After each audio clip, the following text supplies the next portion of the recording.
Hello viewers, আজ আমি তোমাদের নিয়ে যাব পৃথিবীর বুকে থাকা এমন এক জায়গায় যেখানে প্রতিদিন আকাশ ও মাটি মেঘের সঙ্গে খেলা করে। জায়গার নাম চেরাপুঞ্জি। এই চেরাপুঞ্জি না এলে আমি হয়তো বুঝতেই পারতাম না যে বর্ষা কেবল এক ঋতু নয়, এ এক নীরবতায় ভেজা গল্প। বর্ষা মানে শুধু কাদা মাটি আর রাস্তায় জল জমা নয়, বর্ষা মানে এক অনন্য আশীর্বাদ। Tell me all your dreams align. Sign me up and tell me about the people that you know who are trying to feel alive.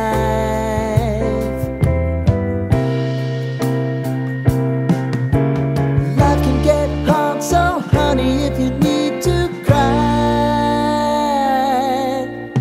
just come share my pillow and rain, rain, go away.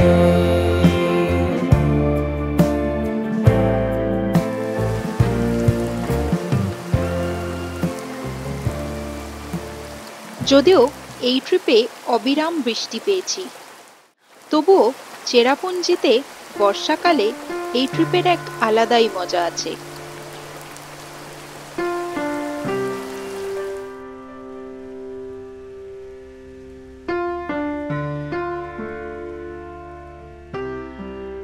তো viewers, চলো তোমাদের দেখাই বর্ষাকালের অপরূপ সুন্দর চেরাপুঞ্জি। সকালে ঘুম ভাঙে এই এক কাপ চা হাতে, চারিদিক সবুজে ঘেরা এক বৃষ্টি ভেজা সকাল দেখে মনে হচ্ছিল জীবনের সমস্ত তাড়াহুড়ো ও ব্যস্ততা ভুলে গেছি।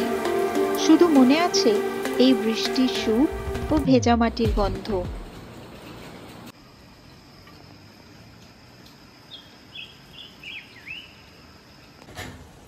জাস্ট পিছনের ওয়েদারটা দেখো, পুরো মেঘের মধ্যে দাঁড়িয়েছি আমি, আর সারা দিন বৃষ্টি হচ্ছে, সারা দিন সারা রাত। আমি এত ভালো মনসুন কখনো আগে এক্সপিরিয়েন্স করিনি। কোনো কাদা নেই, মাটি নেই, কিছু নেই, জাস্ট গ্রিনারি আর মেঘের মধ্যে। It's just amazing, সারিয়াল। এখানে মনসুনে আসাই বেস্ট আমার মতে। তোমরাও যদি নেক্সট প্ল্যান করো মেঘালয়া, মনসুনেই করো। তো চেরাপুঞ্জিতে স্থানীয় মানুষের জীবন চলে একদম বৃষ্টির সাথে মানিয়ে।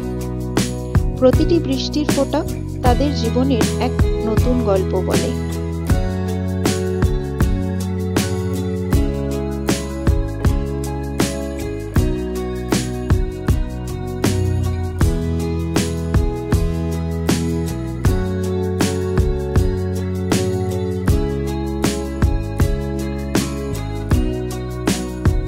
রাস্তায় বেরালেই একরাশ মেঘ এসে যেন আঁকড়ে ধরে। ঘন মেঘ ও কুয়াশায় ঘেরা রাস্তা, আর তার মধ্যে হচ্ছে কখনো ভারী আর কখনো টিপটিপ বৃষ্টি। আর সেই বৃষ্টির জল যখন কাছের মধ্যে দিয়ে মুখে এসে লাগছে, সে যেন এক অনন্য অনুভূতি। নিজে এসে অনুভব না করলে কখনোই সেটা ভাষায় বোঝানো যাবে না।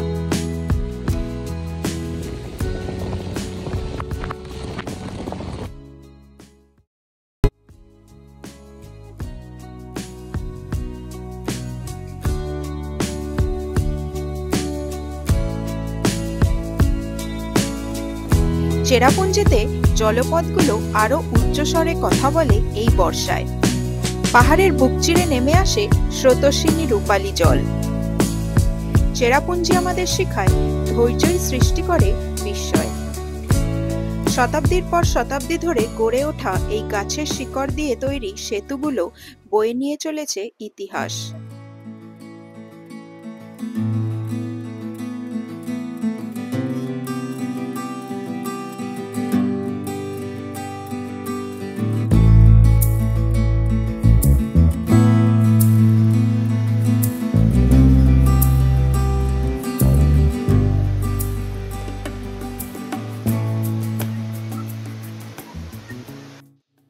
সারাদিন পরে টিপটিপ অথবা ঝমঝমিয়ে বৃষ্টি হওয়ার পর এখন সন্ধে নেমেছে।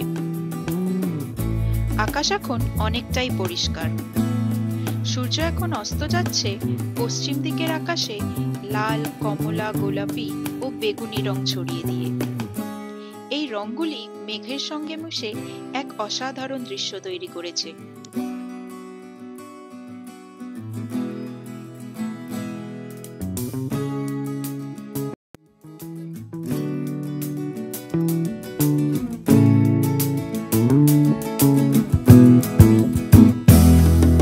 হোমস্টেটাও একবার তোমাদের আমি ভালো করে দেখিয়ে দিচ্ছি। এখানে সব হোমস্টেগুলোরই প্রাইসিং একটু হাই, মানে 2500, 3000 এরকমই রয়েছে। তো এরকমই সব হোমস্টে, একটু এক্সপেন্সিভ আর কস্টলি, বিকজ এটা একটু অফবিট এরিয়া। এটা চেরাপুঞ্জি। এখানে বৃষ্টি বেশিক্ষণ থেমে থাকে না, তাই আবার কিছুক্ষণের মধ্যেই ঝমঝমিয়ে বৃষ্টি শুরু হলো। সন্ধ্যাবেলায় এখন কফি আর স্ন্যাক্স, অনিয়ন পকোড়া অর্ডার করেছি। বেশ ঠান্ডা ঠান্ডা ওয়েদার, আর এখানে বসে, এটা ব্যালকনি, আর এখানে বসে বেশ ভালোই লাগছে পকোড়া খেতে। গরম গরম চা পকোড়া বেশ ভালো লাগছে। এই জায়গাটা বেশ নিরিবিলি, আর আমার এরকম অফবিট জায়গা খুব ভালো লাগে। তোমরাও যদি কেউ অফবিট জায়গায় থাকতে চাও তো এই জায়গাটা চুজ করতে পারো। এটা হচ্ছে ডাঙ্কেন রোডে, চেরাপুঞ্জি। তো এই জায়গায় অনেক হোমস্টে আছে, তো তোমরা যে কোনো একটা বুক করতেই পারো। আর এইটাও যদি বুক করতে চাও তাহলে ডিটেলস আমি ডেসক্রিপশানে দিয়ে দেবো, তোমরা একবার চেক করে নাও।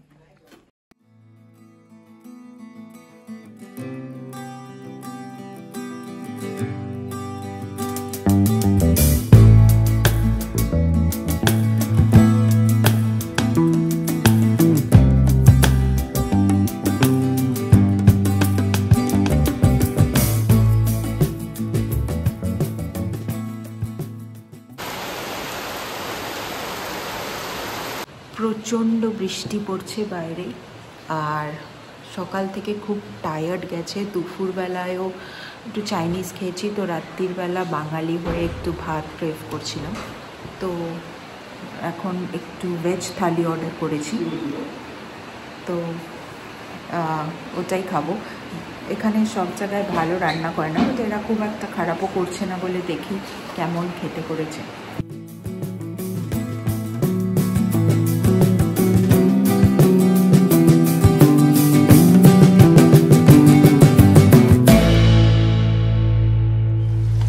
চলো, আজ ব্লগটা এখানেই শেষ করছি। পরের ব্লগে তোমাদের দেখাবো চেরাপুঞ্জি ঘুরিয়ে, আর চেরাপুঞ্জির খুব সুন্দর সুন্দর কিছু জায়গা। তো ব্লগটা ভালো লেগে থাকলে একটা লাইক করে দিও।